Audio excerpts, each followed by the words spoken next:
Today, we will delve into the intriguing narrative of Nimrod, an enigmatic figure whose legacy transcends the pages of the Bible. Join us on this epic journey, uncovering the influence of this man, who, as the book of Genesis recounts, was the grandson of Ham and great-grandson of Noah.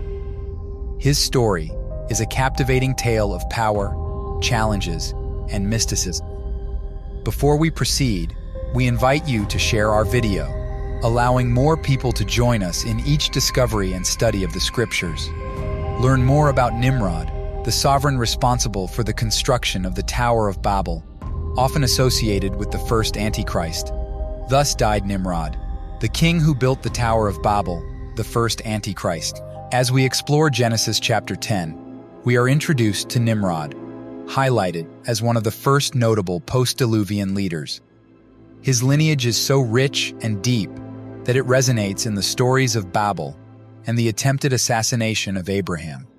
But who was this man who challenged the heavens by raising the Tower of Babel?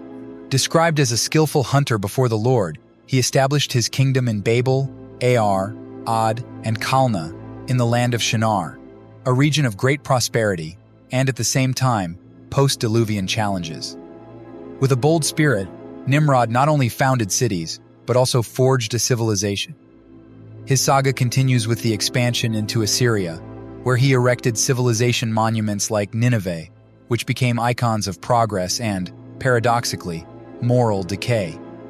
These cities, marked by idolatrous practices, reflect human complexity and a clash between faith and ambition. Biblical accounts draw an intriguing parallel between Nimrod's cities and the early foundations of Cain's lineage. Before the flood, these references go beyond mere geographical landmarks. They are testimonies of humanity's first attempts to create order in post-cataclysmic chaos. The fertile land between the Tigris and Euphrates rivers promised prosperity, but also concealed dangers in the form of wild animals, threatening the peaceful existence of the people.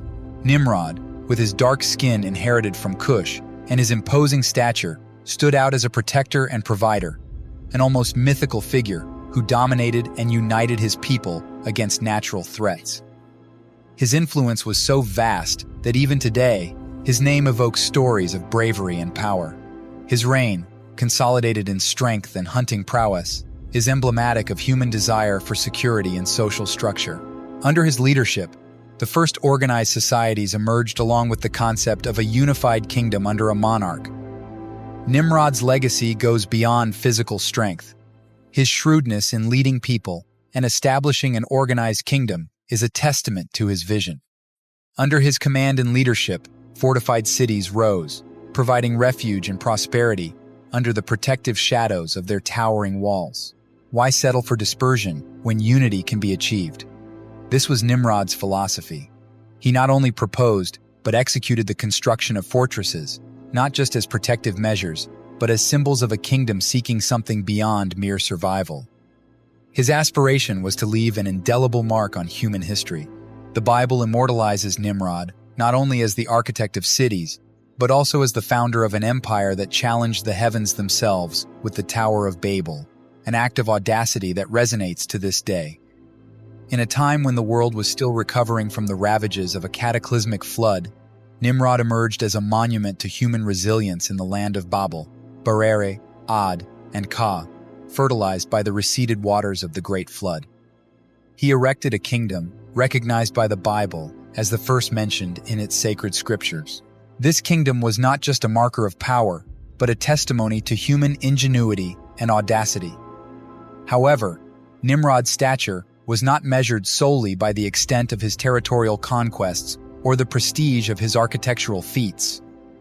Scripture warns us about his rebellious spirit, as he was a mighty hunter before the Lord, a phrase in Hebrew carrying connotations of tyranny. The term Jeber reflects the image of a tyrant, and Nimrod's translation evokes rebellion. This historical figure, described by the Jewish Encyclopedia as someone who incited rebellion against the divine, emerged as a herald of idolatrous and repugnant practices in the dark pages of history. He is often regarded as the prototype of the Antichrist, embodying the opposite of monotheistic values. Tradition also tells us about Semiramis, his wife, who, after Nimrod's death, was exalted to divinity by the Babylonians. In those times, access to nobility was secured through sacrifices, and accounts mention rituals involving human sacrifices, a gruesome tribute to ensure privileges and favors.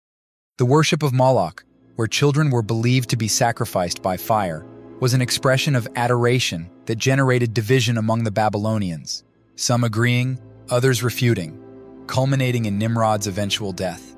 The consequences of these acts resonated through generations, leaving a legacy of shadows and mysteries in Nimrod's lineage and the construction of the Tower of Babel. In this context, we find the primordial human conflict between vanity and transcendence.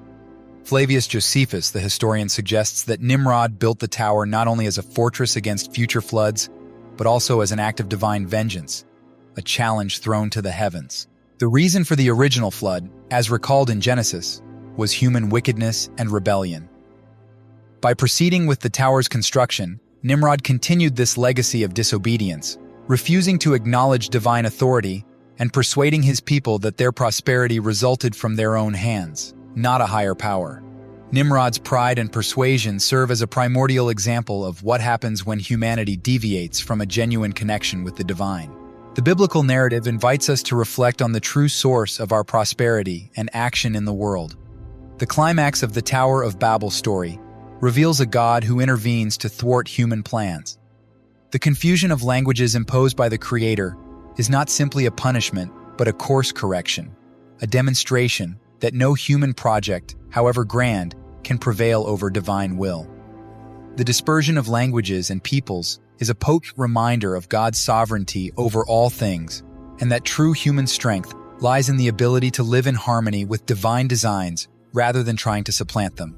In the heart of ancient Mesopotamia, where mighty rivers inscribe the fate of emerging civilizations, Nimrod, the priest king of Babylon, concludes his earthly journey after 2015 years.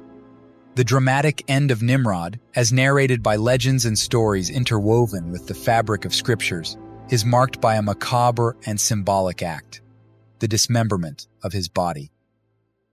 This practice, found in the Bible in Judges 19:29 and 1 Samuel 11:7, foreshadows the dispersal of his legacy after his death. His widow, the enigmatic Semiramis, ascends as the regent of the Babylonian throne. In her mythology and history, intertwined even more densely, she proclaims Nimrod as a solar deity in a power maneuver conceived in the ancient halls of power. Semiramis skillfully transforms her sins, betrayal, and adultery into myth. Her newborn son, Tammuz, is presented as the incarnation of Nimrod, engendering a cycle of deification and immortality in the fertile territory of Babel, later recognized as Babylon. The remarkable Sumerian civilization emerged, predating the Great Flood. This civilization stood out for its sudden and advanced knowledge in laws, urban planning, writing, and multidisciplinary wisdom, witnessing human genius at the dawn of time. Later recognized as Babylon, this civilization sequentially influenced Egypt, etching its history as the oldest known civilization.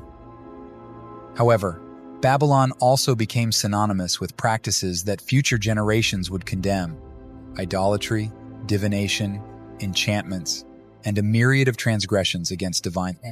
The names of Nimrod and Babylon reverberate through the ages as symbols of moral and spiritual decline, their fame persisting in various facets of cultures and mythologies around the world. Nimrod, whose echo can be found in heroic figures like Gilgamesh and Hercules, permeates the collective imagination not only as a mere historical character, but as an archetype of the hero, challenging the gods. Stories told in Midrash Jewish texts, exploring biblical interpretation, mention his opposition to patriarchal figures like Abraham.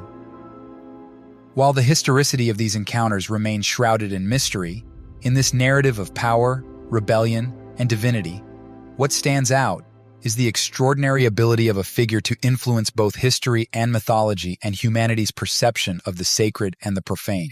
Nimrod, whether as a tyrant, monarch, god, or antichrist, invites us to reflect on our own understanding of the divine and the complexity of human history.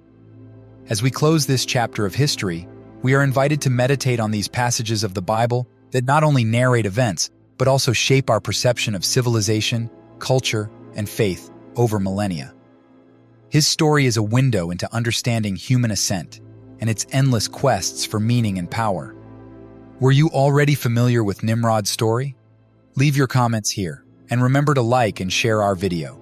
We appreciate those of you who watched our video until this point, and may God bless you. See you soon.